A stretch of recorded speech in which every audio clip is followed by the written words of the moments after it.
आप देख रहे हैं श्री हरि कृपा आश्रम चैनल। संस्थापक स्वामी श्री हरि चैतन्य पुरी जी महाराज।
सर्वे भवन्तु सुखिनः सर्वे सन्तु निरामया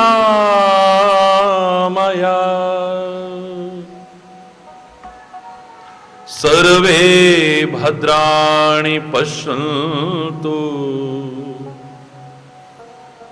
मा कश्चित् दुःखभाग् भवेत्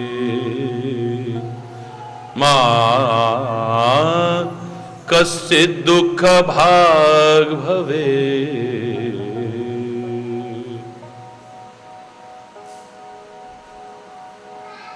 त्वमेव माताश्च पिता त्वमेव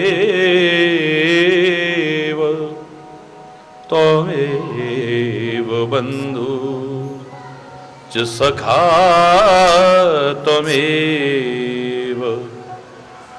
त्वमेव विद्या द्रविणं त्वमेव सर्वं मम देव त्वमेव सर्वं।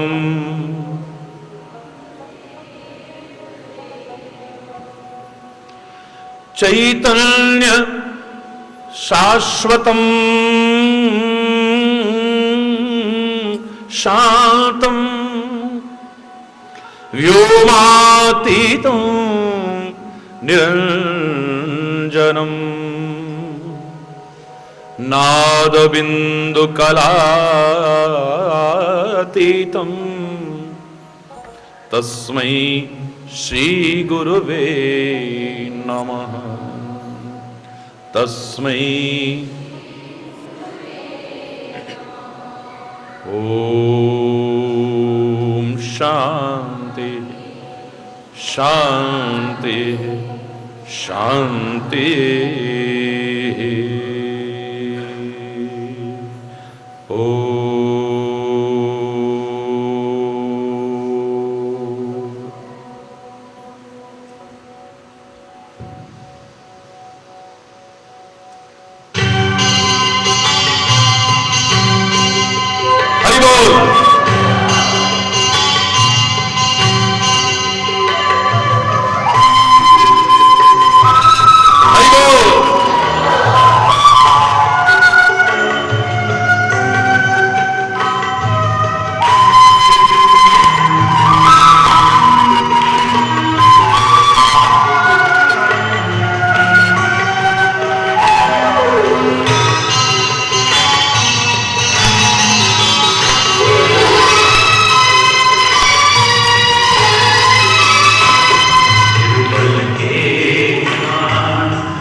हरि बोल, हरि बोल।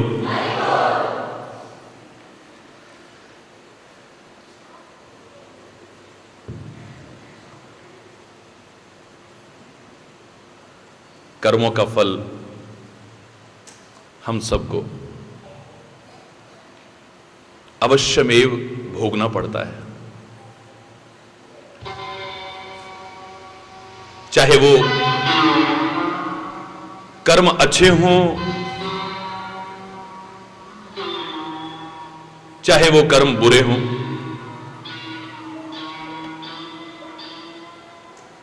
चाहे वो कर्म अब के हों, चाहे वो कर्म पूर्व के हों, चाहे वो कर्म हम जानबूझ के करें या कर्म अनजाने में हमसे हो जाए, अपने कर्मों के फल को हमें अवश्य में भोगना पड़ता है, निसंदेह। सुख और दुख जो हमारे जीवन में हमें मिलता है, उसके प्रदाता परमात्मा नहीं है, हमारे अपने कर्म हैं। परमात्मा यदि हमारा भाग्य बनाए, सुख और दुख देने का जिम्मा अगर परमात्मा का हो जाए, तो मैं दावे से कह रहा हूं कि उस करुणा, अहेतु की करुणा करने वाले परमात्मा के उस अधिकार क्षेत्र में दुनिया में फिर दुख नाम की चीज कहीं दिखाई नहीं देगी। क्योंकि परमात्मा समदर्शी है, सब उनकी संतानें हैं।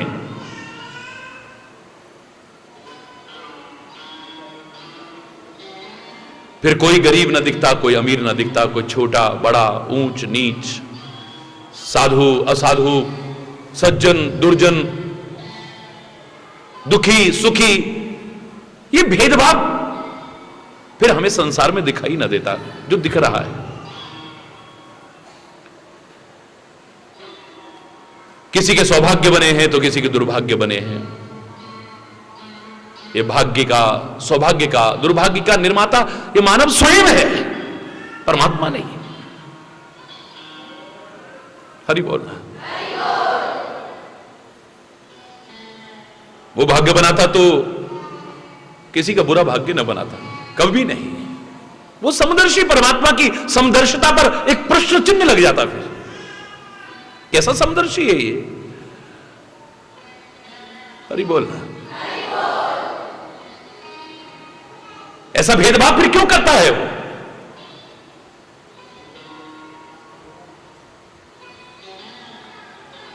प्रारंभ में जब उसने सृष्टि बनाई थी, था कोई राजा, कोई रंक, कोई ऊंच, कोई नीच, कोई साधु, कोई असाधु।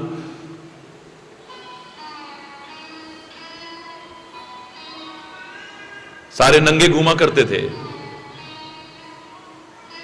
जहां तहां घूमा करते थे।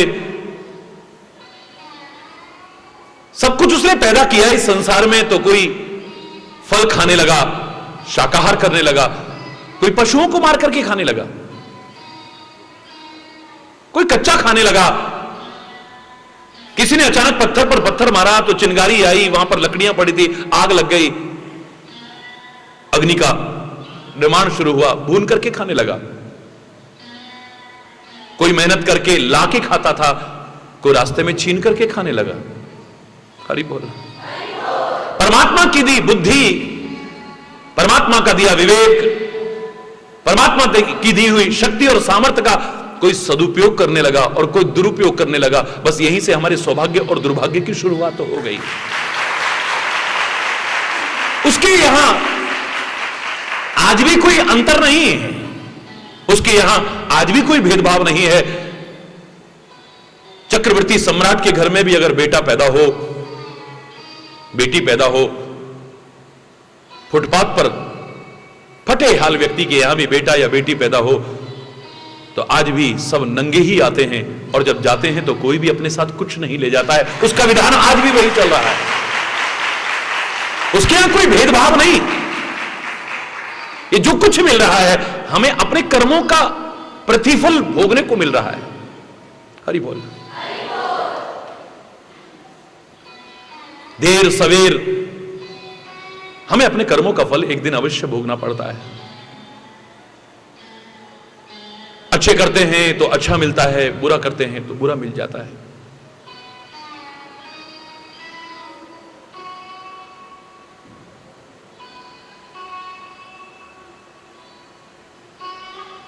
कई बार पूर्व में हो चुके कर्मों का फल भी हमें भोगना पड़ता है, चाहे आज बड़ा अच्छा जीवन जी रहे हो। कई बार बहुत अच्छा जीवन जीने के बावजूद अनजाने में हुई गलतियों का भी फल हमें भोगना पड़ता है। ठीक उसी तरह से जैसे जानबूझ करके गलतियां की जाती हैं, उनका फल भोगना पड़ता है। हम ये कहकर के बच नहीं सकते हैं कि हमने कोई जानबूझ की गलती थोड़ी ना की है। अनजाने में हो गई होगी, उसका फल हमें क्यों भोगना पड़े? मेरे प्यारे बच्चों, मेरे प्यारे भाइयों, मेरी प्यारी बहनों, हम जहर को जानबूझ के पिएंगे तभी मृत्यु नहीं होती है, अनजाने में पीते हैं तब भी हमारी मृत्यु हो जाती है। हम अग्नि में हाथ जानबूझ के डालते हैं तभी हमारा हाथ नहीं जलता है, कभी अनजाने में डल जाए तो भी। जानबूझ करके लोहे और पारस का स्पर्श कराओ तो जैसा लोग कहते हैं सोना बन जाता है, अनजाने में हो जाए तो भी सोना बनेगा।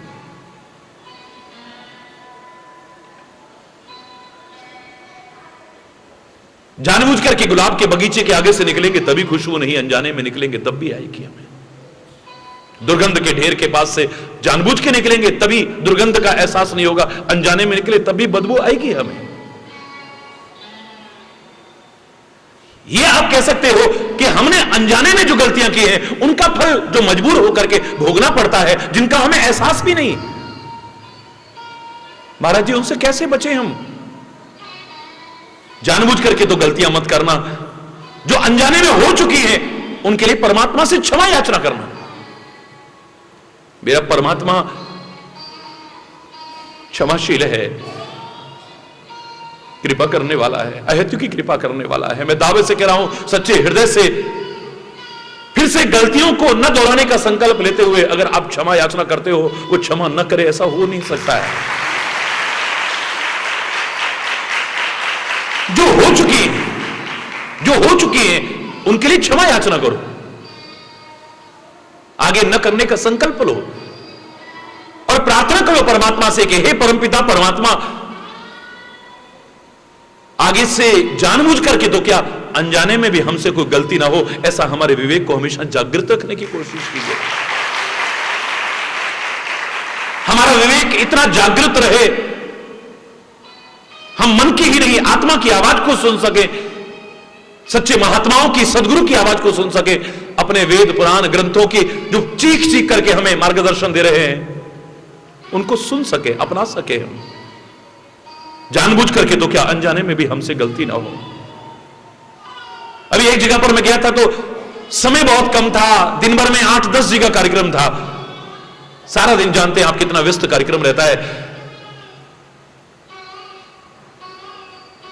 5-10 मिनट का समय मिला था उन लोगों को, लेकिन बहुत बड़ी संख्या में लोग वहां मौजूद थे। कहने लगे महाराज जी, रोते रोते कहने लगे, हम तो वर्षों से आपको टेलीविजन पर ही सुनते थे, आज पहली बार सौभाग्य मिला है सामने 2 शब्द भी ना सुने हम। नहीं महाराज जी कृपा करो, 2 शब्द तो आपको सुनाने पड़ेंगे। समय की पाबंदी की आदत आप जानते हैं, उसको ध्यान में रखते हुए मैंने खाली एक पंक्ति कही वहां पर, मेरे प्यारे बच्चों, भूल करके भी ना हो हमसे भूलें। बोलो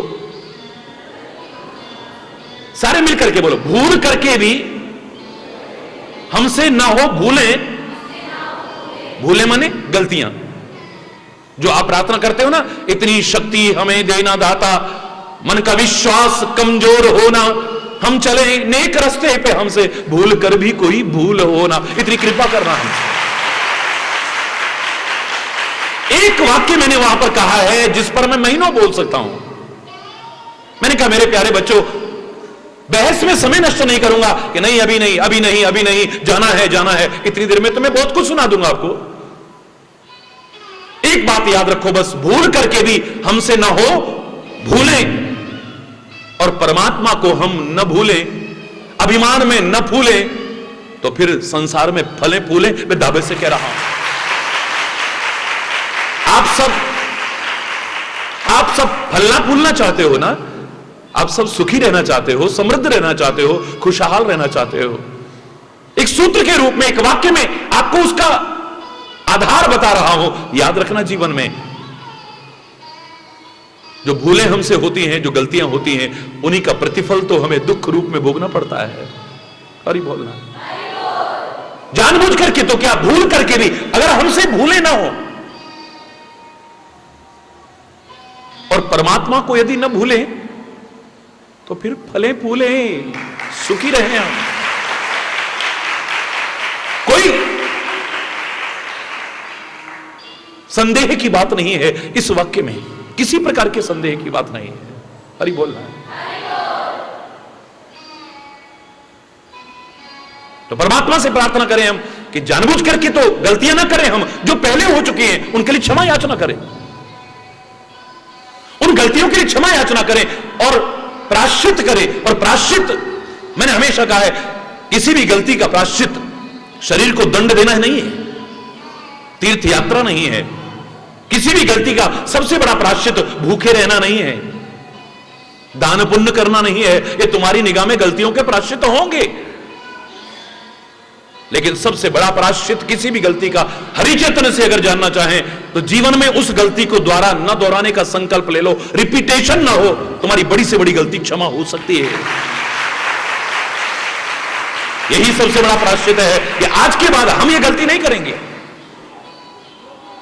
जो हो चुकी है उन्हें क्षमा करो, आगे से हम जानबूझ करके तो ना करें, लेकिन अनजाने में जो हमसे हो जाती हैं, जिनका एहसास भी हमें नहीं होता है, मजबूर होकर के जिनका फल हमें भोगना पड़ता है।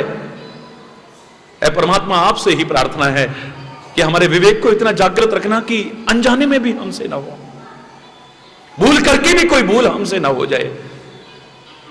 भीष्म पितामह ने जानबूझ के क्या अपराध किया था जीवन में? कोई अपराध नहीं किया था, फिर काहे की सजा मिली? तीरों की शैया पर पड़ा हुआ है, हमारे पैर में एक तीर कांटा चुभता है, कितनी पीड़ा होती है। जिसका सारा बदन छलनी हो, तीरों से मृत्यु, इच्छा मृत्यु का वरदान होते हुए भी मर भी नहीं पा रहा है, इतने समय तक तीरों पर कल्पना करके सेहरन होती है, कितनी वेदना हो रही होगी, कितना कष्ट हो रहा होगा। भगवान श्री कृष्ण वहां पर पहुंचे थे, भीष्म पितामह को प्रणाम किया था, भीष्म पितामह ने श्री कृष्ण के चरणों में अभिवादन किया है, हृदय ही हृदय में। मृत्यु शैया पर पड़े पड़े, तीरों की शैया पर पड़े पड़े, कन्हैया मुस्कुरा रहा है। हरि बोलना। अचानक भीष्म पितामह कहते हैं, हे केशव, कोई और तुम्हें पहचाने ना पहचाने, लेकिन मैं तो तुम्हें पहचानता हूं, और जो मैं पहचानता हूं उस हिसाब से आपसे भी किसी का कुछ छुपा हुआ नहीं है। आप भी सबके बारे में जानते हो, घट घट की जानने वाले हो, तुम अंतर्यामी हो, परमात्मा हो तुम।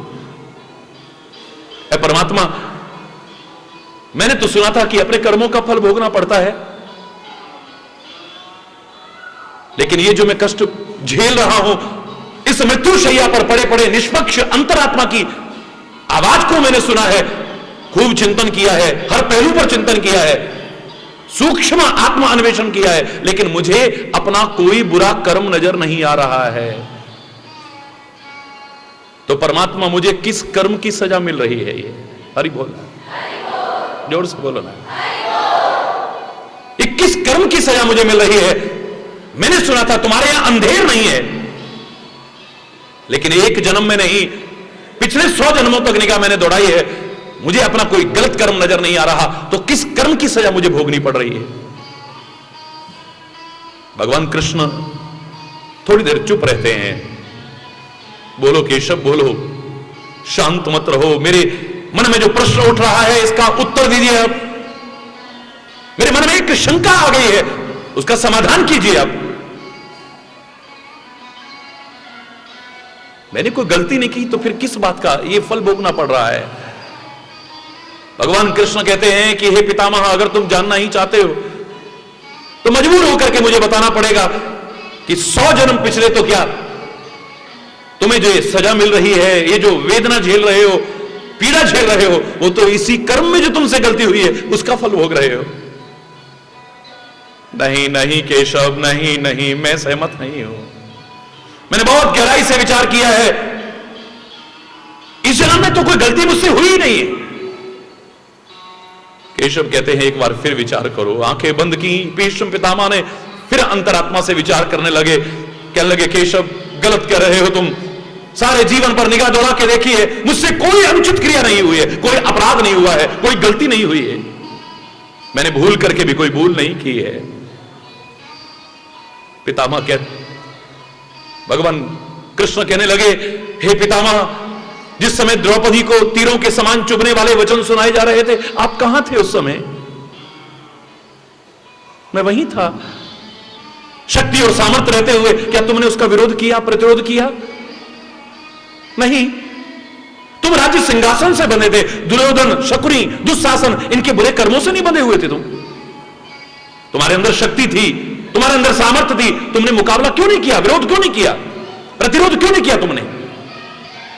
शक्ति और सामर्थ्य होते हुए ना तो तुमने विरोध किया, हरि बोलना, और ना ही तुम विदुर की तरह वहां से उठ करके चले गए। वहां मौजूद रहे तुम, तुम्हारे सामने तुम्हारी कुलवधू को कैसे कैसे वचन सुनाए जा रहे थे, जले कटे वचन सुनाए जा रहे थे, तीरों के समान चुभने वाले वचन, हरि बोल, और तुम सुन रहे थे, सिर झुकाए बैठे हुए, मौन स्वीकृति के रूप में।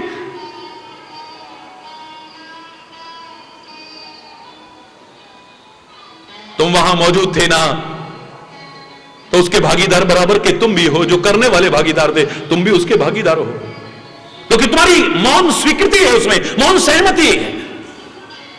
जैसे तुम्हारी कुलवधू को तीरों के समान चुभने वाले वचन सुनाए जा रहे थे, ना तो तुमने प्रतिरोध किया शक्ति और सामर्थ्य होते हुए भी, और ना ही तुम विदुर की तरह वहां से उठ करके गए। जो दो विकल्प तुम्हारे सामने थे, दोनों में से एक भी नहीं किया है, तो वो जो तीरों के समान चुभने वाले वचन तुम्हारे कानों में पड़ रहे थे, उसका विरोध न करने के कारण, उठ करके न जाने के कारण आज तुम्हारा सारा बदन तीरों से छलनी हुआ पड़ा है। तुमने जानबूझ के कोई अपराध नहीं किया है, लेकिन अनजाने में जो तुमसे हो गया, इसका फल तुम्हें भोगना पड़ रहा है। हे पितामह, हरि बोलना। कर्म हमारे चाहे जानबूझ के हम करें, अनजाने में हमसे हो जाएं, अब के हो या पहले के हो, अच्छे हो या बुरे हो, हमें अपने कर्मों का फल अवश्य भोगना पड़ता है। ये दुख भी जो हमें मिल रहा है, कष्ट जो मिल रहे हैं, परेशानियां मिल रही हैं, ये परमात्मा नहीं देता है, हमारे अपने कर्म दे रहे हैं। मेरे प्यारे बच्चों, मेरे प्यारे भाइयों, मेरी प्यारी बहनों, हरि बोल, बड़ी गहराई से सुनिएगा, एक एक शब्द पर चिंतन कीजिएगा और तब अपने जीवन में अपनाने की कोशिश कीजिएगा। जब दुख और सुख हमें अपने कर्मों के कारण मिलते हैं, उसका प्रदाता परमात्मा नहीं है, तो फिर परमात्मा का नाम लेने की क्या आवश्यकता है? एक प्रश्न उठता है, हरि बोलना। जब हमें दुख अपने कर्मों के कारण ही मिल रहे हैं, तो फिर परमात्मा का नाम लेने की क्या आवश्यकता है? बताओ ना। लोग प्रश्न करते हैं, मैं बताता हूं तुम्हें परमात्मा का नाम लेने की क्यों आवश्यकता है। माना कि परमात्मा तुम्हें दुख नहीं दे सकते हैं, किसी भी कर्म की तुम्हें सजा नहीं दे सकते, उसके लिए लोग नियुक्त किए हुए हैं उन्होंने। आप जो कथाओं में सुनते हो, दो बैठे हैं जो तुम्हारे हर कर्म को नोट कर रहे हैं और तुम्हारे जीवन का सारा बैलेंस शीट फिर धर्मराज के सामने रखते हैं, फिर वो न्याय करता है, तुम्हें सुख मिलना है या तुम्हें दुख मिलना है, तुम्हें किस योनि में प्रवेश करना है। कहीं पर भी तुम ये नहीं पढ़ोगे कि परमात्मा ने किसी को सजा दी हो, और ही बोलना। बहुत सरल उदाहरण में अगर मैं कहूं कि हमारे देश में सर्वोच्च पद पर बैठा माननीय देश का प्रथम नागरिक राष्ट्रपति किसी को सजा नहीं दे सकता है, एक क्षण की सजा नहीं दे सकता है। दे सकता किसी को? बोलो, उसके अधिकार क्षेत्र में नहीं है। देश के सर्वोच्च पद पर बैठा है, लेकिन किसी को एक क्षण की सजा नहीं दे सकता है। सजा तो नहीं दे सकता है, लेकिन अगर वो खुश हो जाए तो माफी जरूर दे सकता है। इतना तो मैं कह सकता हूं। सजा तो नहीं दे सकता है, लेकिन माफी जरूर दे सकता है, तुम्हारी सजा मुक्त करा सकता है। ठीक ऐसे ही परमात्मा माना कि हमें दुख तो नहीं दे सकते हैं, चैलेंज करके कह रहा हूं, लेकिन तुम्हारे कर्मों से, तुम्हारे आचरण से, तुम्हारी भक्ति से, तुम्हारी प्यार से, तुम्हारी श्रद्धा से, तुम्हारे नाम सुमिरन से अगर वो प्रसन्न हो जाए तो तुम्हारी सजा माफ जरूर कर सकता है।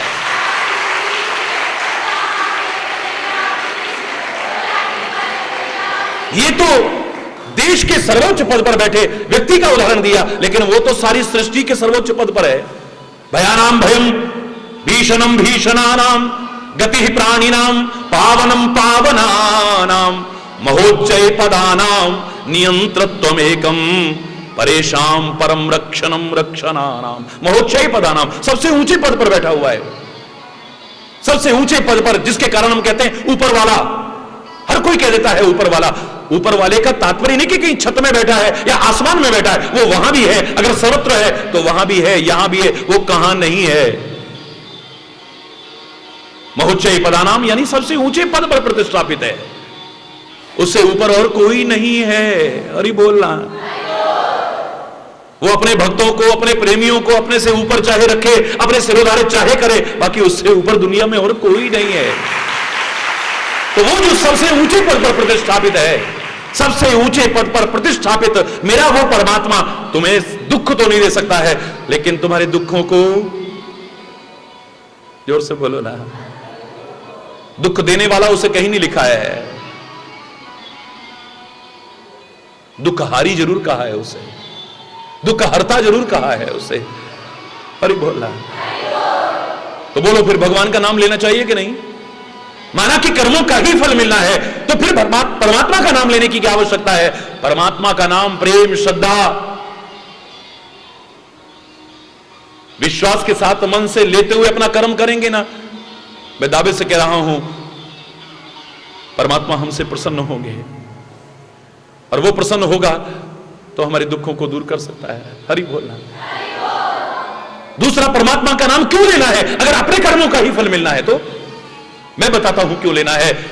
इसलिए लेना है क्योंकि उसने अनंत उपकार किए हैं हम जीव मात्र पर, लाख जन्म लेकर के, जिनकी कीमत हम चुका नहीं सकते हैं कभी, उसका ऋण चुका नहीं सकते हैं हम कभी, लाख जन्म लेकर के भी। ये प्रश्न करने वाले विचार करो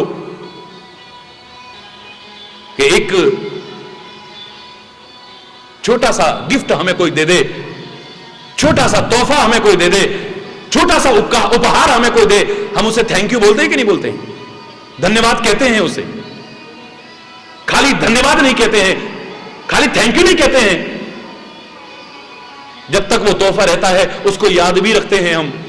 कोई हमसे पूछे ये कहां से लाए हो, हम नहीं लाए, फलाना हमारे लिए लेकर के आया था, फलाने ने दिया था, उसकी याद भी रहती है हमें, नहीं रहती? बोलो। उसे याद भी करते हैं, उसे धन्यवाद भी कहते हैं, लोगों के सामने उसके गुण भी गाते हैं, नहीं गाते? देखो यार वो हमारे लिए फलाना वहां से ये लेकर के आया है, देखो यार वो हमारे लिए वहां से लेकर के आया है। उसके गुण, ये गुण गाना नहीं है तो और क्या है? हम उसके गुण भी गाते हैं, हम उसे धन्यवाद भी कहते हैं, हम उसे याद भी रखते हैं। छोटा सा तोहफा, तुच्छ, वो तोहफा जिसकी कीमत तुम आंक सकते हो, और जिस तोहफे को कभी ना कभी लौटाने की कोशिश करते हो। आज फलाने ने हमारी शादी में, शादी की वर्षगांठ में, हमारे बच्चे के जन्मदिन में इतना दिया है, हम नोट कर लेते हैं, कागज में नोट करेंगे या दिमाग में नोट कर लेते हैं। कभी इसके यहां भी ऐसा होगा तो हम लौटाने की कोशिश करेंगे, नहीं करते? तुच्छ तोहफा जिसकी कीमत आंकी जा सकती है, जिसे कभी ना कभी लौटाना है, उसे पाकर के तो तुम थैंक यू भी कहो, याद भी रखो, दुनिया के सामने गुण गाओ। और जिसने ऐसे अनमोल तोहफे दिए हैं जिनकी कीमत तुम आंक भी नहीं सकते और कभी लौटाने की सोच भी नहीं सकते, अगर उसका नाम लेते हो तो ये प्रश्न कहां से आता है? उसका नाम लेने की क्या आवश्यकता है? ये उस पर एहसान नहीं है, ये हमारा पुनीत कर्तव्य बन जाता है कि हम उसका नाम लें, उसके गुण गाएं, हम उसे धन्यवाद कहें, अनग्रेटफुल न बने, एहसान फरामोश न बने। क्या दिया है परमात्मा ने हमको? क्या दिया है परमात्मा ने हमको? ये जो कह उठते हैं हम मेहनत ना करते तो हम मेहनत ना करते तो अरे मेहनत का अपना महत्व है, मैं मेहनत के महत्व को कभी नकार नहीं सकता हूं, तुम्हारे प्रयासों का अपना महत्व है। ये तो मैं खुद कह रहा हूं कि god helps those who help themselves, हिम्मते मर्दा मददे खुदा, जो खुद कोशिश करेंगे परमात्मा भी उसी की सहायता करेंगे, वो भी सबकी सहायता नहीं करेंगे, मैं मानता हूं।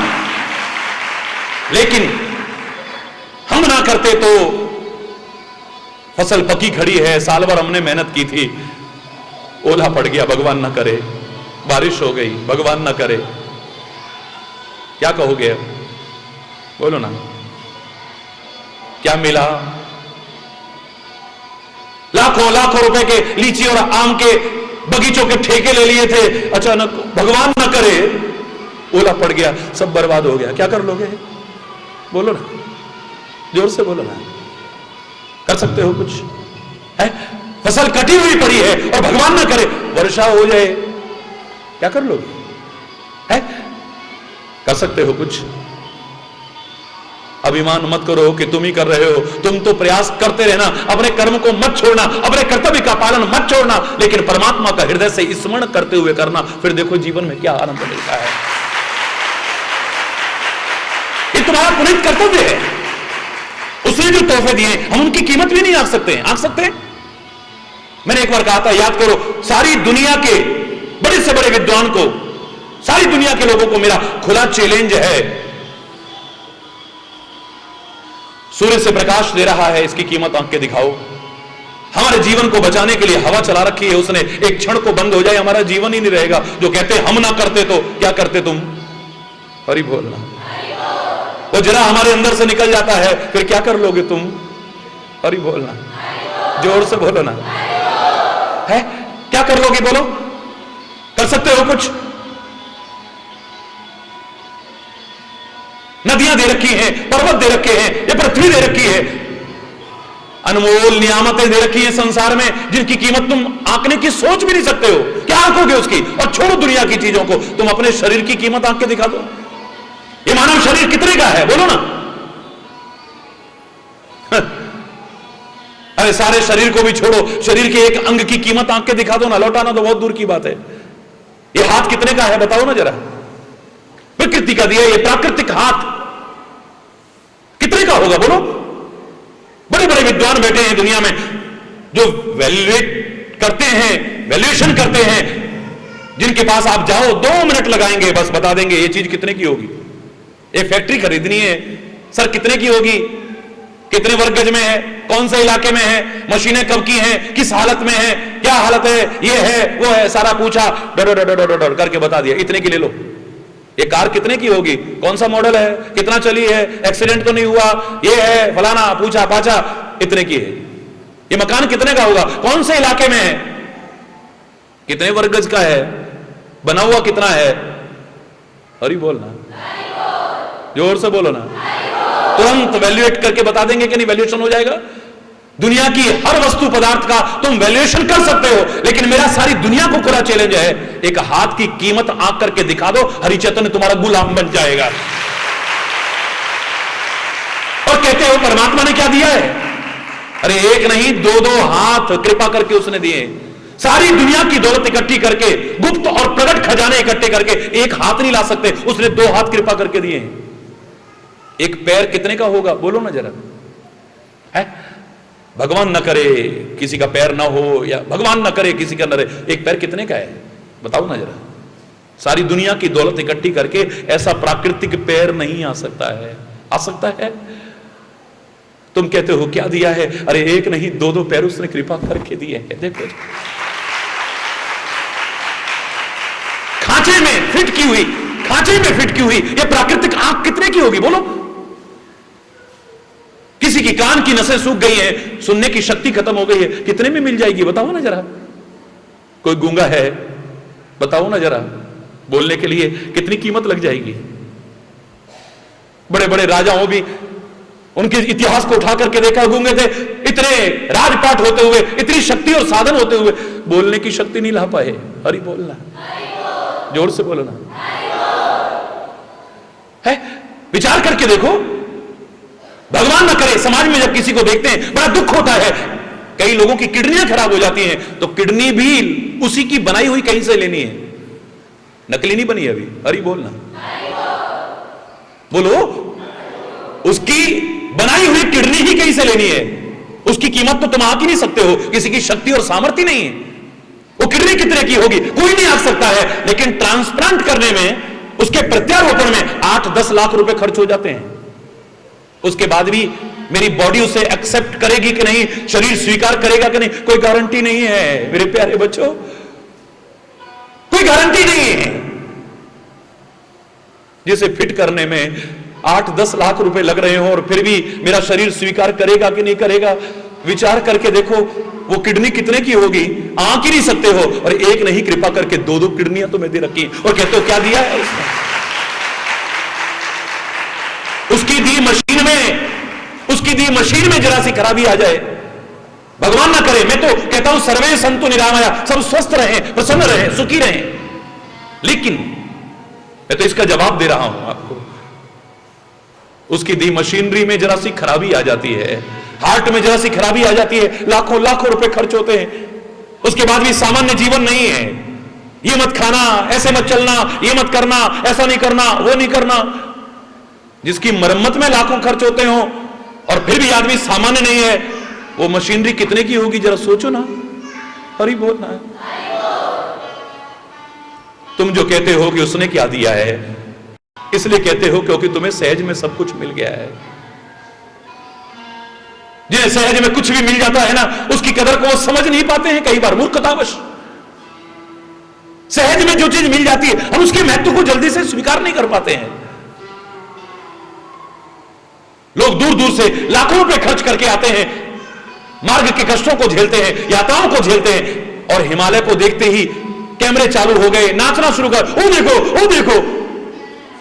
हिमालय के आसपास रहने वाले लोगों से पूछो कितनी बार देखते हो हिमालय को, यही काम रह गया क्या, यही जवाब होगा।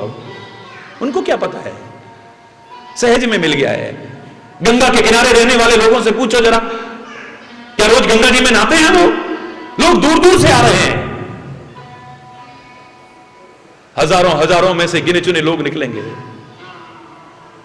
नियमित स्नान करते हो गंगा जी में? तुम्हारे तो पड़ोस में है गंगा जी, घर में भी वही पानी आता है। हरी बोलना, जोर से बोलना। जो सहज में चीज मिल जाए, हम उसकी कदर को कहां समझ पाते हैं। ये हाथ हमें सहज में मिल गया है, इस हाथ की कदर पूछनी है तो उससे पूछो जिसके पास हाथ नहीं है, या बेचारे के पास हाथ नहीं रहता है, वो जानता है हाथ की कीमत क्या होगी। पैर की कीमत को वो जानता है जिसके पास पैर नहीं है, या जिसके पैर भगवान न करे नहीं रहते हैं। आंखों की कीमत पूछनी है तो नेत्रहीन से पूछो जरा, क्या कीमत है इनकी। कानों की कीमत जानना चाहते हो तो जो सुन नहीं सकता है बेचारा, उससे एक बार पूछ के देखो। शरीर के एक एक अंग की कीमत उससे पूछो जो बेचारा उससे हीन है, अभाव है जिसके पास। तुम्हें सहज में मिल गया है, तुम क्या समझोगे इसके महत्व को।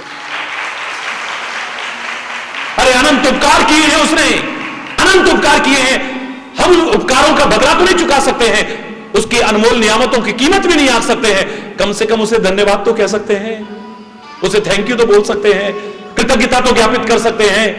अनग्रेटफुल तो न बने हम, एहसान फरामोश तो न बने। क्या दिया है भगवान ने, क्या दिया है मां बाप ने, क्या दिया है इस वतन ने।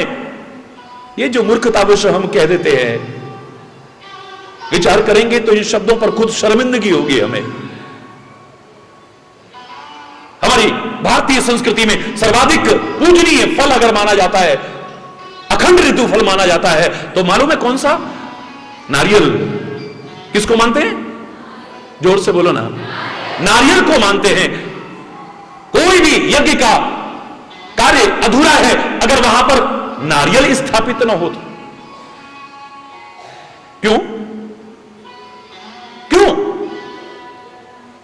जो एहसान फरामोश हो चुके हैं, अनग्रेटफुल हो चुके हैं, ऐसे लोगों को सिखाने के लिए इससे अच्छा उदाहरण दुनिया में प्रकृति ने नहीं दिया है। खारे पानी के किनारे पर होता है ये नारियल, सागर के किनारे किनारे पर होता है ये नारियल, समुद्री इलाकों में होता है ये नारियल। लेकिन वो कहता है, कभी भी तोड़ के देख लो, मैं नहीं कहूंगा मुझे क्या दिया है, मैं कहूंगा तुमने पानी दिया है, निकालो। मैं कहूंगा पानी दिया है और तुमने खारा पानी दिया था, मैं उसे मीठा करके लौटाने की कोशिश कर रहा हूं। मुझे खारे पानी से सींचा था तुमने, मैं उसे मीठा करके लौटा रहा हूं और साथ में गोला भी दे रहा हूं तुमको। हरि बोलना। और हम इतना कुछ पाने के बाद भी कहते हैं हमें क्या मिला है, हमें क्या मिला है। छोटा सा तोहफा मिले जिसकी कीमत आंकी जा सकती है, जिसे कभी लौटाना है, उसे पाकर के हम धन्यवाद कहते हैं, कृतज्ञता ज्ञापित करते हैं, याद रखते हैं, लोगों के आगे गुण गाते हैं। तो जिसने वो अनमोल तोहफे दिए हैं जिनकी कीमत आंक भी नहीं सकते और लौटाने की तो सोच भी नहीं सकते, तो उसका नाम लेना हमारा पुनीत कर्तव्य है। हम उस पर एहसान नहीं कर रहे हैं। माना कि हमें अपने कर्मों का ही फल भोगना है, लेकिन फिर भी उसका नाम लेना हमारा पुनीत कर्तव्य हो जाता है। उसके प्रति कृतज्ञता ज्ञापन हमारा पुनीत कर्तव्य बन जाता है।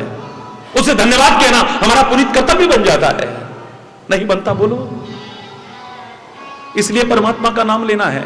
माना कि अपने कर्मों का ही फल भोगना है, कर्मों का ही फल भोगना है, तो भगवान का नाम लेने की क्या आवश्यकता है? तीसरा कारण बता रहा हूं आपको। प्रवसी नगर कीजे सब काजा, प्रवसी नगर हृदय राखी कौशलपुर राजा।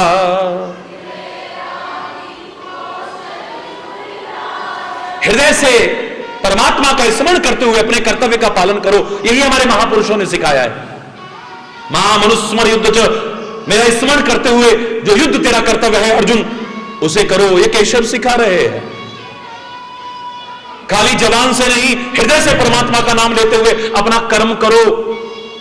मन से परमात्मा का नाम लेते हुए अपना कर्म करो, ये सिखाया है हमें।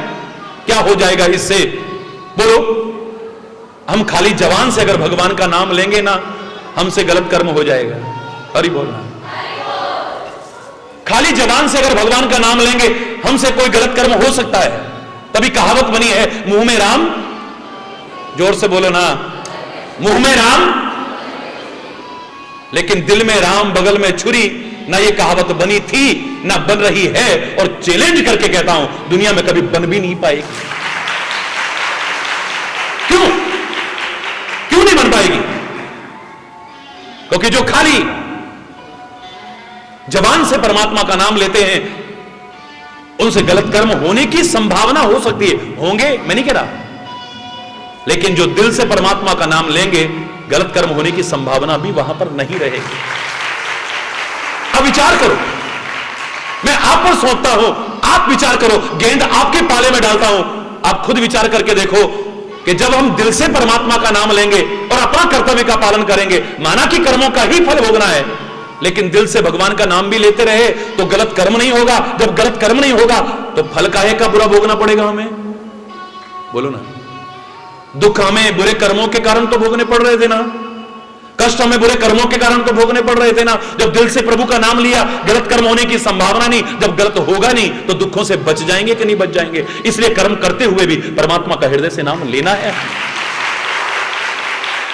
बोलो, हरि बोल, जोर से बोलो ना। फिर चौथा कारण, परमात्मा का नाम लेने की क्या आवश्यकता है? क्यों लेना चाहिए हमें परमात्मा का नाम जब अपने कर्मों का ही फल भोगना है? अरे मात्र कर्म करते करते करते करते, मैंने हमेशा कहा है, तुम अपना जीवन व्यतीत कर सकते हो, लेकिन सच्चा सुख और आनंद पा सकोगे मुझे नहीं लगता है। मात्र कर्म, चाहे जो कर्म, चाहे जैसा कर्म, चाहे जिस तरह से कर्म करते हुए तुम जीवन व्यतीत तो कर सकते हो। ना हो तुम्हें ज्ञान, हरि बोलना, तुम्हें ज्ञान ना हो, क्या तुम्हारा जीवन व्यतीत नहीं हो सकता? बोलो, क्या अज्ञानी का जीवन व्यतीत नहीं हो सकता? जोर से बोलो ना। हो सकता है। भगवान की भक्ति भी तुम न करते हो तो भी क्या तुम्हारा जीवन जितना है क्या व्यतीत नहीं हो सकता? जो परमात्मा का नाम नहीं लेते, क्या वो जीवित नहीं रह सकते? जोर से बोलो ना। अरे मानव तो क्या, पशु पक्षी भी जिंदा रह लेते हैं, कीड़े मकोड़े भी जिंदा रह लेते हैं, अपना जीवन व्यतीत कर सकते हैं, चाहे भगवान का नाम ले या ना ले, उन्हें ज्ञान हो या ना हो। लेकिन जीवन के सौंदर्य का विकास अगर चाहो और जीवन का सच्चा सुख और आनंद चाहो, तो कर्म के साथ ज्ञान और भक्ति को जोड़ दोगे तो सहज में पा जाओगे। जो मैंने सरल शब्दों में हमेशा कहा है कि कर्म, भक्ति और ज्ञान का सुंदर समन्वय एक और जहां हमारे जीवन को दिव्य बनाएगा, आदर्श बनाएगा, महान बनाएगा, उच्च बनाएगा, पवित्र बनाएगा, वहीं दूसरी ओर हमारे जीवन के सौंदर्य को निखारने में सहायक होगा और जीवन का सच्चा सुख और आनंद प्राप्त कराने में भी सहायक सिद्ध होगा।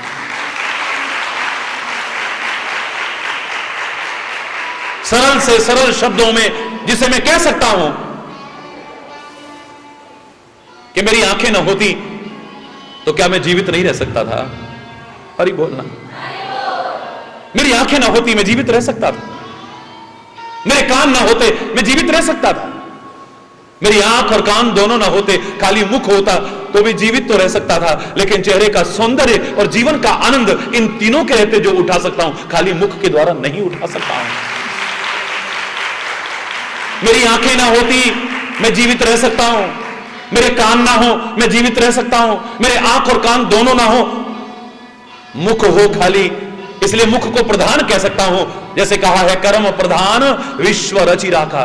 हरि बोलना, जोर से बोलो ना। मुख को प्रधान कह सकता हूं, लेकिन सब कुछ नहीं। आंख और कान दोनों के अभाव में मात्र मुख के रहते हुए मैं जीवन व्यतीत कर सकता हूं, लेकिन चेहरे का सौंदर्य और जीवन का जो सच्चा आनंद इन तीनों के रहते उठा सकता हूं, वो खाली मुख के द्वारा आंख और कान के अभाव में नहीं उठा पाऊंगा।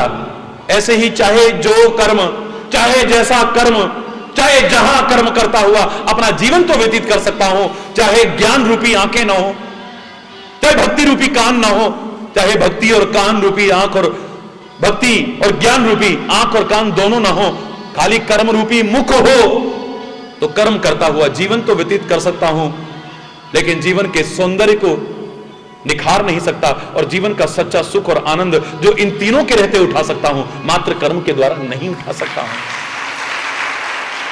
इसलिए माना कि कर्मों का ही फल भोगना है, लेकिन कर्म के साथ यदि ज्ञान और भक्ति का समन्वय स्थापित कर दिया जाए, जीवन में हमसे गलत नहीं होगा। जब गलत नहीं होगा तो दुखों को नहीं भोगना पड़ेगा, उससे बच जाएंगे। इसलिए हमें परमात्मा का नाम भी लेना है, उसकी भक्ति भी करनी है, चाहे कर्मों का ही फल भोगना पड़ेगा। हरि बोल। हम कह देते हैं हमें पूजा करने की कोई आवश्यकता नहीं है, क्योंकि पूजा का अर्थ हमने अधूरा लगाया है। हम सोचते हैं खाली घंटी बजाना पूजा है, खाली आरती उतारना पूजा है, खाली शंख बजाना पूजा है, खाली तिलक लगाना पूजा है, खाली हवन करना पूजा है। इन सब का अपना अपना महत्व है। हरि चैतन्य अधूरा चिंतन नहीं देगा, इन सब का अपना अपना महत्व है, लेकिन मात्र इतना ही पूजा नहीं है। हरि बोल। इसलिए कई लोग कह उठते हैं हमें पूजा की आवश्यकता नहीं है, हमारा तो कर्म ही पूजा है। हरि बोलना।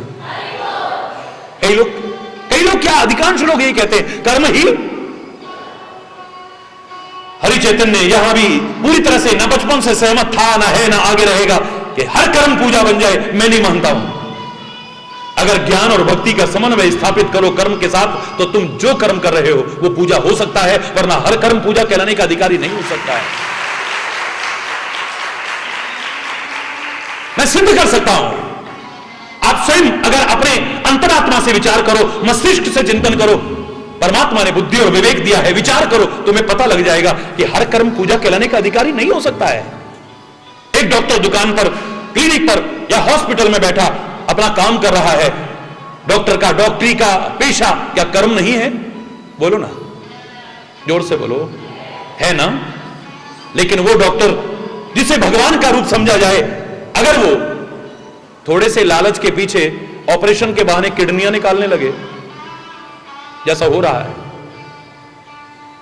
वो भगवान न बनकर के भेड़िया बन जाए, थोड़े से लालच के पीछे लोगों की किडनियां तक निकाल ले, उनके अंगों को भी निकाल ले, थोड़े से लालच के पीछे अनावश्यक टेस्ट कराने का भार उन पर डालता रहे, जो आवश्यकता नहीं है, और उसे कमीशन मिलेगा, इसके लिए खाली टेस्ट बताए, अनावश्यक तुम्हें अपने क्लिनिक में भर्ती रखे, थोड़े से लालच के पीछे, थोड़े से लालच के पीछे आपके बच्चे और बच्चियों को बदल दे, थोड़े से लालच के पीछे समाज में जो एक विकृति आ रही है, कन्या भ्रूण हत्या, जो एक जघन्य अपराध है, चाहे सामाजिक दृष्टिकोण से देखे, चाहे धार्मिक दृष्टिकोण से देखे, चाहे मानवता के दृष्टिकोण से देखे। किसी दिन कन्याओं की औसत अनुपात इतना कम हो जाएगा कि हमें अपनी बच्चियों की शादियों के लिए ढूंढ ढूंढ करके भी कहीं मिल जाए तो संभाल ही रही है। अपने बच्चों की शादियों के लिए कन्या नहीं मिलेंगी हमें। भविष्य के प्रति हम जागरूक नहीं है। सामाजिक व्यवस्था चरबा आ जाएगी। धार्मिक दृष्टिकोण तो सर्वथा अनुचित ही कहेगा, और मानवता के दृष्टिकोण से अभी जिसने जन्म भी नहीं लिया है उसके टुकड़े टुकड़े टुकड़े टुकड़े कर देना, हरि बोल रहा है। इस संसार में आने से पहले उसे खत्म कर देना, और उसमें सहायक बने वो डॉक्टर थोड़े से लालच के पीछे, उसके इस कर्म को पूजा कहोगे आप? मैं आप पर प्रश्न छोड़ता हूं, बोलो ना। कर्म ही पूजा है कहने वालों, मैं कह रहा हूं डॉक्टरी का पेशा, डॉक्टर के लिए कर्म है और कर्म ही पूजा है। तो ये जो मैंने उदाहरण दिए हैं, क्या आप इसे पूजा कह सकते हो? हरि चैतन्य तो इसे पूजा नहीं मान सकता। आप मानते हो तो मानते रहना, अगर अंतरात्मा की आवाज को नहीं सुन सकते हो, बुद्धि विवेक का इस्तेमाल नहीं कर सकते। चौराहे पर खड़ा हुआ अपनी ड्यूटी का पालन कर रहा है एक व्यक्ति, उसका कर्म है वो। अगर कर्म ही पूजा है, वो सुविधा शुल्क के बहाने आपको एक कदम आगे नहीं बढ़ने देता है, आपको प्रताड़ित करता है। क्या इस कर्म को पूजा कहोगे? बोलो ना, सारे बोलो ना। ये अगर आप सब सहमत हैं तो जरा जोर से बोलो ना, ये कर्म पूजा है? नहीं है। एक दुकानदार दुकान पर बैठा हुआ व्यापार कर रहा है, क्या उसका कर्म नहीं है? बोलो, कर्म है और कर्म ही पूजा है। पर मैं कह रहा हूं वो दुकानदार कम तोलता है, बेईमानी करता है, खाने पीने की चीजों में ऐसी मिलावट करता है कि खाकर के लोग बीमार हो रहे हैं, उनकी मौत हो रही है। इस कर्म को तुम पूजा कहते रहना। हरि चैतन्य कभी भी पूजा स्वीकार करने को तैयार नहीं। नकली दवाइयां बेच रहा है, कर्म तो कर रहा है। अगर कर्म ही पूजा है, जिन नकली दवाइयों का इस्तेमाल करके लोग और बीमार होते हैं, उनकी जान चली जाती है, आप उसे कर्म पूजा कह देना। मैं नहीं कह सकता हूं। हरि बोल रहा। नशीले पदार्थों का सेवन करा के लोगों के घरों के चिराग बुझाता जा रहा है। अपने घर में रोज चाहे नया चिराग जलाता जा रहा होगा। जो अनभिज्ञ है इस बात से कि लोगों के घरों के चिराग बुझाने के कारण अपने घर में चाहे लाख चिराग जलाए, लोगों के घर के चिराग बुझा करके जो अपने घर में चिराग जलाए हैं, कहीं यही चिराग मेरे घर को जला करके कभी राख ना कर दे, जो इस बात से अनभिज्ञ हुआ पड़ा है।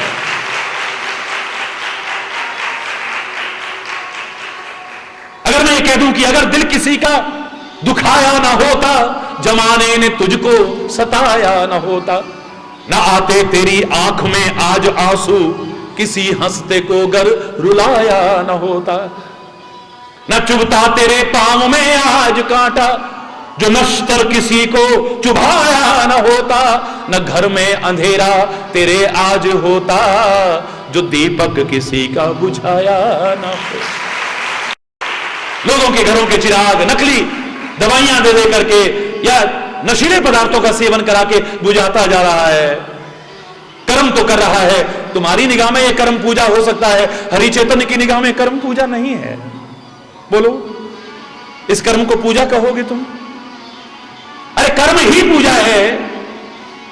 नहीं, जिस कर्म के साथ विचार ना हो, जिस कर्म के साथ विवेक ना हो, जिस कर्म के साथ में ज्ञान ना हो, जिस कर्म के साथ उस परम सत्ता का स्मरण ना हो, वो हर कर्म पूजा कहलाने का अधिकारी नहीं हो सकता है। अगर तुम्हारे कर्म के साथ विचार भी आ जाए, विवेक जागृत हो जाए, ज्ञान हो तुम्हें और परमात्मा का स्मरण हो, मैं दावे से कह रहा हूं तुम जो कर्म कर रहे हो, तुम्हारा हर कर्म पूजा कहलाने का अधिकारी हो सकता है। हरि बोल रहा है, जोर से बोल रहा है। पूजा करके शांति मिलती है या ग्लानि होती है, पश्चाताप होता है? बताओ, जोर से बोलो। जो करते होंगे उन्हें पता है ना क्या मिलेगा ये करके। मैं कहता हूं करके देखना, करके देख क्या मिलेगा। अरे वतन के लिए शहीद होने में क्या मिलता है, अपनी जान कुर्बान करने में, अपना सब कुछ कुर्बान करने में क्या मिलता है, ये तो शहीद जान सकते हैं। तुम अपनी जान को संजो करके रखने वाले क्या समझोगे इसे? वतन के लिए सब कुछ, यहां तक कि अपने आप को भी कुर्बान करने में, इस धर्म और संस्कृति के लिए कुर्बान करने में क्या मिलता है? ये पूछो उन शहीदों से, उन महापुरुषों से जिन्होंने अपना सब कुछ कुर्बान कर दिया। दीपक की लौ पर जल करके खाक होने में क्या मिलता है, ये तो पतंगा जान सकता है, तुम नहीं समझोगे। कमल की खुशबू में मस्त होकर के, कमल में बंद होकर के, लकड़ी में छेद रखने करने की सामर्थ्य रखने वाला भौरा कमल की कोमल पंखुड़ियों को नहीं काटता है, मर जाता है अंदर, अपनी जान उस खुशबू पर दे देता है, उसे क्या मिलता है ये तो भौरा जान सकता है, इसे तुम नहीं जान सकते। हरि बोलना। ठीक ऐसे ही विचार पूर्वक परमात्मा का स्मरण करते हुए कर्म करने में क्या मिलता है, ये करके देखोगे तो पता चलेगा, खाली कहने से नहीं पता चलेगा।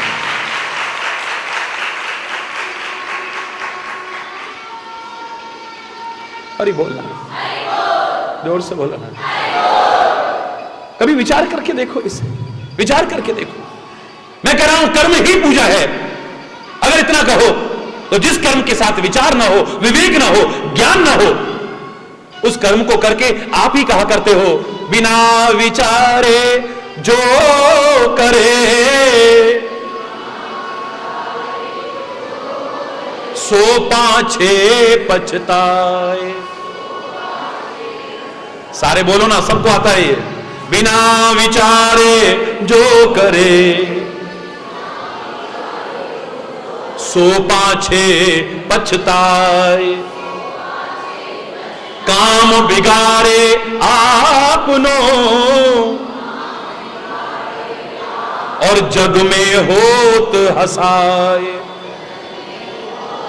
बिना विचारे जो अपना कर्म करता है, बिना विचारे जो बोलता है, बिना विचारे जो किसी से कुछ व्यवहार करता है, बिना विचारे जो किसी से संबंध बनाता है, उसके पल्ले में शर्मिंदगी, गिलानी और पश्चाताप के अलावा और कुछ भी नहीं आता है।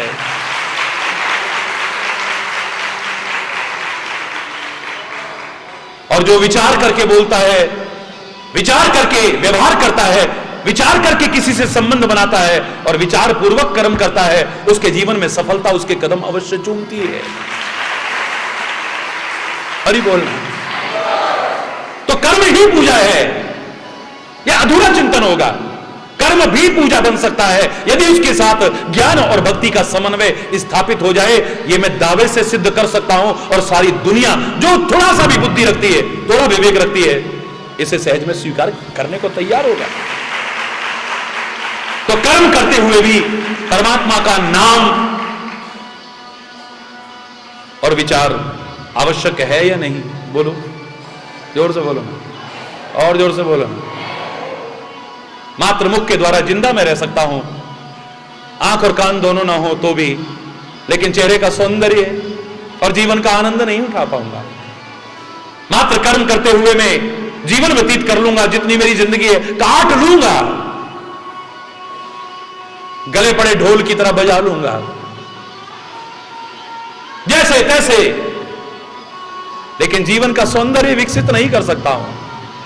जीवन का सच्चा सुख, सच्चा आनंद कर्म, भक्ति और ज्ञान के समन्वय से जो पा सकता हूं, मात्र कर्म के द्वारा नहीं पा सकता हूं। इसलिए माना कि अपने कर्मों का ही फल मुझे भोगना है, लेकिन फिर भी परमात्मा का नाम लेने की क्यों आवश्यकता है? इसलिए आवश्यकता है। 4 कारण बता दिए आपको, एक और चलते चलते बताता हूं। जब हम परमात्मा का नाम लेते हैं ना, हृदय से स्मरण करते हैं ना, शरीर से अपने कर्म का, कर्तव्य का पालन करते हैं ना, तो हमें लगता है ये रात दिन जिसका हम नाम ले रहे हैं ना, वो हमारे साथ है, वो हमारे अंग संग है। हमसे गलत कर्म नहीं हो रहा है, हमारा आचरण ठीक है, हृदय से नाम लेने के कारण स्वभाव ठीक है, व्यवहार ठीक है, लेन देन ठीक है, जीवन ठीक है, उसके कृपा के अधिकारी भी बनेंगे हम। ओ सृष्टि के कण कण में समाया परमात्मा हमारे अंग संग रहेगा। जब ये पता हो कि सारी दुनिया का मालिक हमारे साथ है, हमारा मनोबल बढ़ेगा, हमारा आत्मबल बढ़ेगा, तो शायद पहले जितने उत्साह से अपने कर्म का प्रतिपालन नहीं करेंगे, अब उससे भी कहीं ज्यादा कर सकते हैं। शारीरिक ताकत हमारे अंदर, शारीरिक ताकत होनी चाहिए, हमारा शरीर भी स्वस्थ होना चाहिए, क्योंकि स्वास्थ्य का भी अपना महत्व है। उसके लिए हमें खान पान ठीक रखना चाहिए, अपनी दिनचर्या को ठीक रखना चाहिए, अपने विचारों को शुद्ध रखना चाहिए, क्योंकि स्वास्थ्य का अपना महत्व है। स्वास्थ्य अगर ठीक ना रहे तो मामला गड़बड़ है। धन ना रहेगा तो चल जाएगा काम, फिर आ सकता है ये। तभी शायद लोगों ने कहा था, if the wealth is lost nothing is lost, if the health is lost something is lost, और if the character is lost everything is lost. धन गया तो कुछ ना गया, स्वास्थ्य गए कुछ जाता है, और यदि चला चरित्र गया नरका तो फिर कुछ नहीं रह जाता है। बाहर के लोगों ने भी स्वीकार किया, उन्होंने कहा शरीर का स्वास्थ्य का अपना महत्व है, क्योंकि sound mind in A sound body, स्वस्थ शरीर में ही स्वस्थ मस्तिष्क होता है। जो रात दिन अस्वस्थ रहेगा, बीमार रहेगा, उसका मस्तिष्क भी धीरे धीरे अस्वस्थ हो जाएगा। हरि बोल। उसका दिमाग भी बीमार हो जाएगा, दिमाग बीमार हो जाएगा तो धीरे धीरे उसका चिंतन बीमार हो जाएगा, चिंतन बीमार हो जाएगा। मैं दावे से कह रहा हूं सारा जीवन ही बीमार हो जाएगा, कुछ नहीं बचेगा। स्वास्थ्य का अपना महत्व है, शारीरिक शक्ति का अपना महत्व है, लेकिन मैं दावे से कह रहा हूं एक बार जिसके शरीर में ताकत ना हो, शरीर में बल ना हो, लेकिन उसका मनोबल बढ़ा हुआ हो, उसका आत्मबल, उसका हौसला बुलंद हो, तो बड़े बड़े ताकतवर भी जो काम न कर पाए, इस मनोबल और आत्मबल के आधार पर शारीरिक बल के अभाव में व्यक्ति उस काम को करके दिखा सकता है। असंभव नहीं। लोग हैरान रह जाएंगे, इसके शरीर में तो जान नहीं है, लेकिन देखो कैसा काम कर गया। हरि बोलना। और जब हमें पता होगा कोई हमारे साथ है, अरे दुनिया में तुम्हें एहसास हो जाए कोई हमारे साथ है, तुम्हारा मनोबल कितना बढ़ जाता है, तुम्हारा आत्मबल। अरे वो है ना, एक फोन करेंगे अभी सब हो जाएगा ठीक। हरि बोलना। हो सकता है वो टाइम पे धोखा दे जाए। अरे 10 लोग हमारे साथ भी आएंगे, हो सकता है टाइम पे वो धोखा दे जाएं, कोई पता नहीं है। हरि बोलना। इस दुनिया ने कब किसका हमेशा साथ निभाया, विचार कर लेना। जोर से बोला। और दुनिया के मालिक का पल्लू पकड़ा हो और उसने साथ न निभाया हो, एक उदाहरण नहीं मिलेगा, दावे से कह रहा हूं।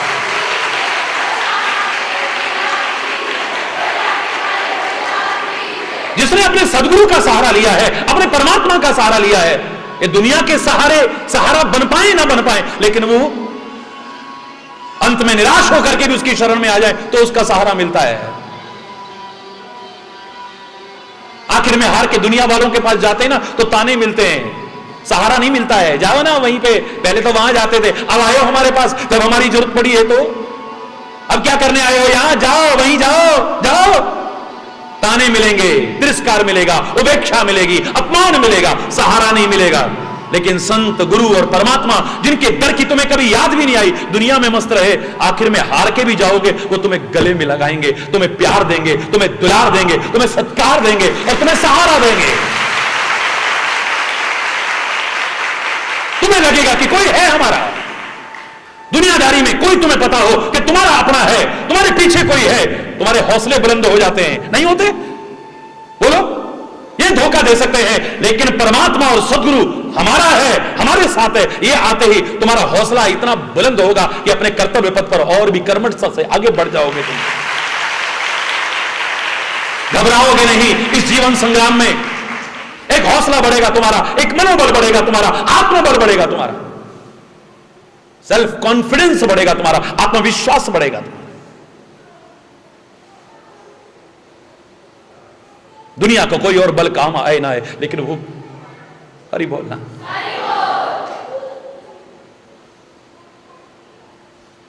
किसी अंग्रेज ऑफिसर से किसी ने पूछा, हमारे एक पत्रकार भाई ने पूछा कि तुमने कितने निर्दोषों को गोलियों से भून दिया है, इन भारतीयों को कितना सताया है तुमने। अगर तुम चाहते थे कि हमेशा राज्य करो, आज तुम्हें देश छोड़ करके जाना पड़ रहा है। अरे गांधी को मार देते ना गोली। एक आदमी ने लाखों करोड़ों को एक बैनर तले इकट्ठा करा, तुमने एक गोली इसको क्यों नहीं मारी? किसी ने पूछा उससे। हरि बोलना। उस अंग्रेज से पूछा, जो बहुत बड़े पद पर था, उन्होंने कहा कि तुमने इसको क्यों नहीं, दुनिया को गोलियां मारी इतनी, जलियांवाले बाग में इतनों को मारा, वहां पर इतनों को मारा, वहां पर इतनों को मारा, एक लाखों करोड़ों को एक बैनर तले, ना कोई हिंदू, ना मुसलमान, ना सिख, ना ईसाई, सब भारतीय थे, भारतीय हैं और भारतीय रहेंगे। ये एक भाव आ गया मन में, भारत को आजाद कराना है,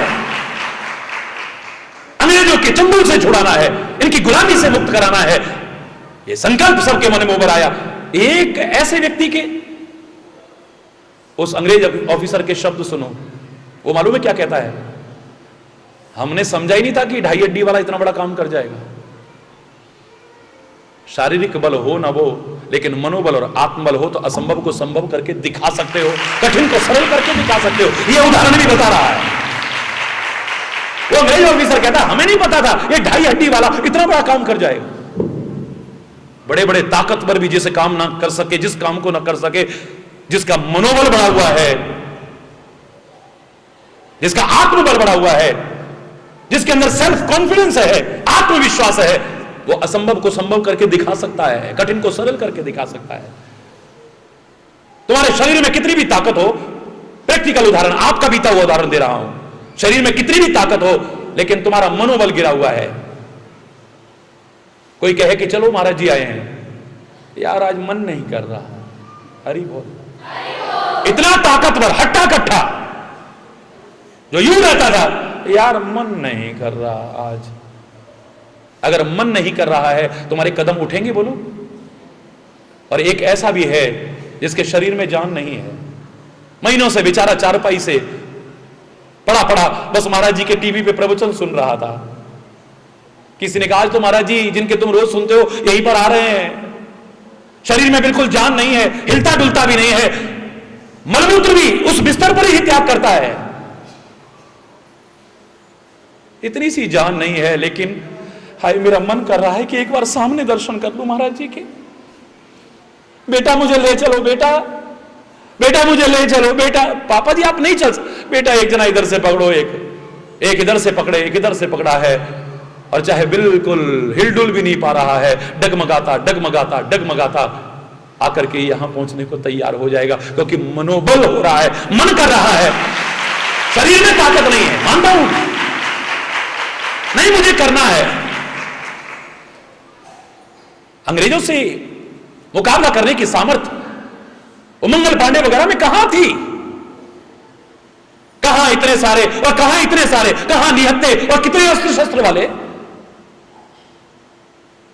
लेकिन मन में हौसला था कि हम होंगे कामयाब, हम होंगे कामयाब, हम होंगे कामयाब एक दिन। ओ पूरा है विश्वास, मन में है विश्वास, हम होंगे कामयाब। होगी शांति चारों, होगी शांति चारों, होगी एक दिन। पूरा है विश्वास, मन में है विश्वास, होगी शांति चारों एक दिन। हम होंगे, हम होंगे, हम होंगे एक दिन। ओ पूरा है विश्वास, मन में है विश्वास, हम होंगे। जो पहले ही सोच लेगा कि पता नहीं सफलता मिलेगी कि नहीं मिलेगी, मिलेगी कि नहीं मिलेगी, जब ऐसे मन में संदेह आएगा तो प्रयासों में कमी आ जाएगी। प्रयासों में कमी आ जाएगी तो ये निश्चित बात है कि फिर सफलता मिलने वाली भी नहीं है। और अगर मनोबल बढ़ा हुआ है, आत्मविश्वास बढ़ा हुआ है, और वो भी परमात्मा के और गुरु के आधार पर, फिर कोई रोकने की हिम्मत कर सकता है? मैंने तो एक बार उदाहरण दिया था, छोटा सा उदाहरण लेकिन बड़ा महत्वपूर्ण उदाहरण। आप इतिहास अगर थोड़ा भी जानते हो, क्या सुग्रीव कभी साहस कर सकता है बाली के सामने जाने का? जिस बाली के डर के मारे भागा फिरता है, उस बाली का मुकाबला करने की कभी हिम्मत कर सकता है? आज क्यों कर रहा है? ललकार रहा है, ओ बाली निकल बाहर। आज इतनी हिम्मत कहां से आ गई? क्योंकि उसे पता है ना, राम है ना मेरे साथ, हमें किस बात की चिंता। अरे बोल रहा, मैं नहीं कह रहा कि आप लड़ाइयां करने के लिए मनोबल बढ़ाना, मैं नहीं कह रहा, क्योंकि जीवन भी तो एक संग्राम है। मनुआरे, जीवन है संग्राम, लेकिन इस संग्राम में अगर संग्राम रहा तो फिर कभी घबराने की जरूरत नहीं है, है? जीवन संग्राम में संग्राम रहे तो फिर घबराने की, जोर से बोलो ना। राम यानी परमात्मा, परमात्मा यानी जिसे विभिन्न नामों से कहते हो, मेरा कोई विरोध नहीं। आप राम कहो, कृष्ण कहो, शिव कहो, दुर्गा कहो, सदगुरु कहो, अल्लाह कहो, वाहेगुरु कहो, खुदा कहो, ये नाम अलग अलग हो सकते हैं, पुकारने का तरीका अलग अलग हो सकता है, परमात्मा अलग अलग नहीं है, एक ही है परमात्मा। ऐसे ही मत भी अलग हो सकते हैं, पंथ भी अलग हो सकते हैं, संप्रदाय भी अलग हो सकते हैं, लेकिन धर्म अलग अलग नहीं है। धर्म भी एक है, परमात्मा भी एक है, और हम सब उसकी संतानें हैं। तो फिर आपस में क्यों लड़ते हैं, क्यों झगड़ते हैं, क्यों विरोध करते हैं? अरे बोल, जोर से बोल रहा, और जोर से बोल रहा। अगर हमारे पास ये पता हो कोई है ना हमारे साथ, हम ये भूल जाते हैं। विभीषण कभी हिम्मत कर सकता है रावण का मुकाबला करने की? विभीषण कभी हिम्मत कर सकता है रावण का मुकाबला करने की? आज युद्ध भूमि में वो विभीषण, वो कायर विभीषण, कमजोर विभीषण, जो लड़ने की कोई कला भी नहीं जानता है, जैसे भगवान के नाम के अलावा कुछ आता ही नहीं है, वो ललकार रहा है रावण को। क्यों ललकार रहा है? इतना साहस कहां से आ गया है? क्योंकि उसे पता है कि राम है ना मेरे साथ।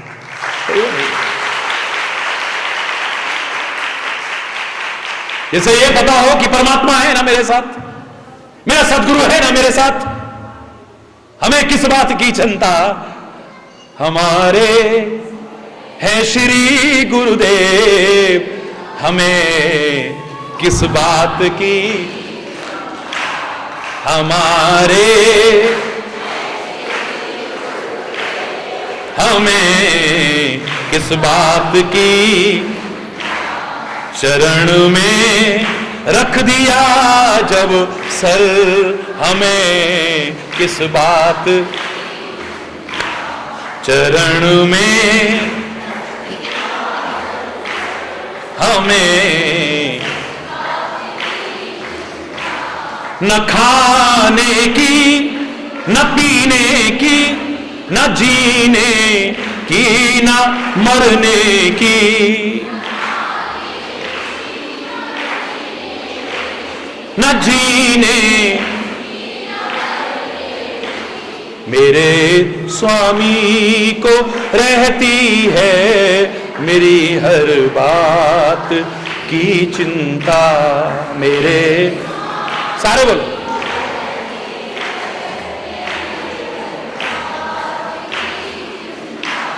हमारे हैं श्री गुरुदेव,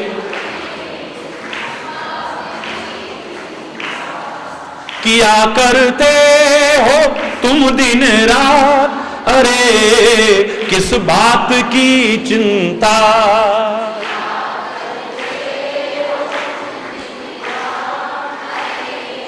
किस बात? उन्हीं के हाथ में जब हाथ, हमें किस बात? उन्हीं के हाथ में किस बात? ओ हमारे, हमें हुई गुरुदेव की कृपा, बनाया दास चरणों का।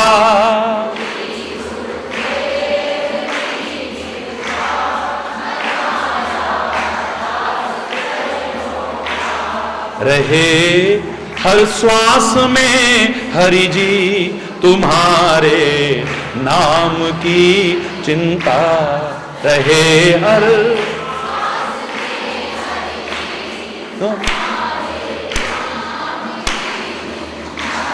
हमारे हमें हमारे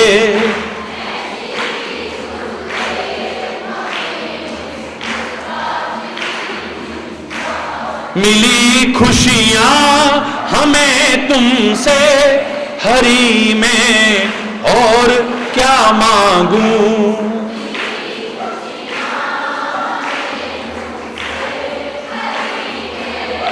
और तुम्हारा कर रहा चिंतन तुम ही पर छोड़ दी। तुम्हारा तुम ही पर हो, हमारे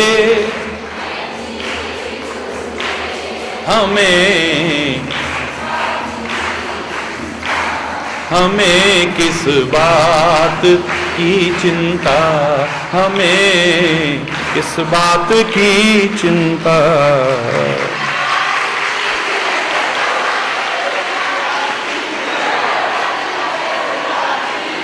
हरि बोल। अब बोलो, भगवान का नाम लेना चाहिए कि नहीं? माना कि हमें अपने कर्मों का ही फल भोगना है, फिर भी कम से कम समय में मैंने आपको 5 कारण बताए हैं क्यों लेना चाहिए परमात्मा का नाम। अब तो इतना ही कह सकता हूं कि जीवन में श्रम तो करो, अपनी मेहनत तो करो, लेकिन श्रम के साथ श्रद्धा का महत्व तो स्वीकार करते हुए समन्वय स्थापित कर लो, जीवन धन्य हो जाएगा तुम्हारा। कर्म तो करो, लेकिन कर्म के साथ ज्ञान और भक्ति का सुंदर समन्वय स्थापित कर लो, जहां जीवन पवित्र होगा, उच्च होगा, महान बनेगा, आदर्श बनेगा, वहीं पर तुम्हारे जीवन का सौंदर्य निखर उठेगा, तुम्हारे व्यक्तित्व का विकास होगा, और जो लाख कोशिश करके सच्चा सुख और आनंद नहीं पा रहे थे, पा जाओगे सहज और पा सको। मैं परमात्मा से कामना करता हूं, परमात्मा से प्रार्थना करता हूं, आप सबके लिए प्रार्थना करता हूं, सारी दुनिया के लोगों के लिए प्रार्थना करता हूं, क्योंकि हमारे महापुरुषों ने हमेशा से कामना ही की है, तो अपने लिए नहीं। सर्वे भवन्तु सुखिनः, सर्वे सन्तु निरामया, सर्वे भद्राणि पश्यन्तु, मा कश्चित् दुःख भाग् भवेत्। सुखी बसे संसार सब, दुखिया रहे न कोय, यह अभिलाषा हे प्रभु मेरी पूर्ण होय। विद्या बुद्धि धन धान्य से वंचित रहे न कोय, यह अभिलाषा हे प्रभु मेरी पूर्ण होय। नानक नाम चढ़धी कला, तेरे पाणे सर्वत्र भला। सबका भला हो, सब सुखी हो, सब समृद्ध हो, सब खुशहाल हो, सब नेक बने, सब एक बने, इसी कामना के साथ अगर कोई गलत शब्द निकला हो समय अभाव के कारण, उसके लिए क्षमा चाहता हुआ अपनी वाणी को विराम दूंगा। एक बार पहले जोर से बोलेंगे, धर्म की, धर्म की, अधर्म का, अधर्म का, प्राणियों में विश्व का, विश्व का, गौ माता की, भारत माता की, गंगा माता की, संत समाज की, भारत की देवियों की, भक्त समाज की,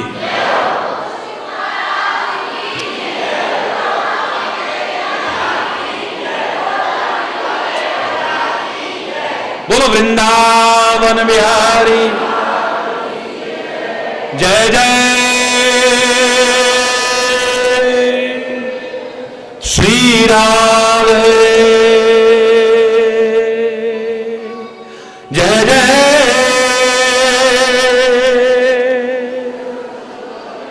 श्री राधे, जय जय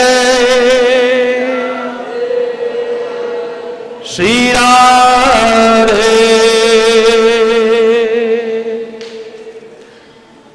श्याम।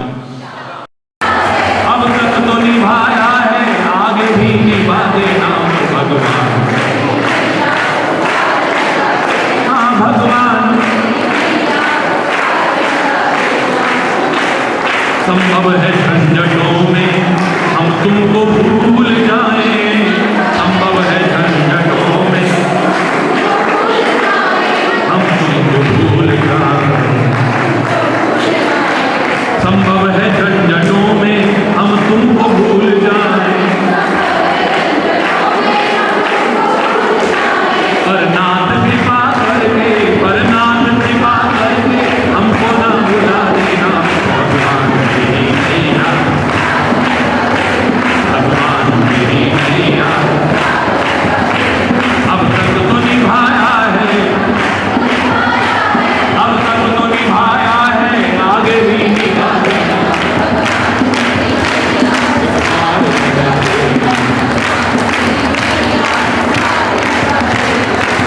चल पल के साथ माया तेरे जो हमें आकर, चल पल के साथ माया तेरे जो हमें आकर, तेरे जो हमें आकर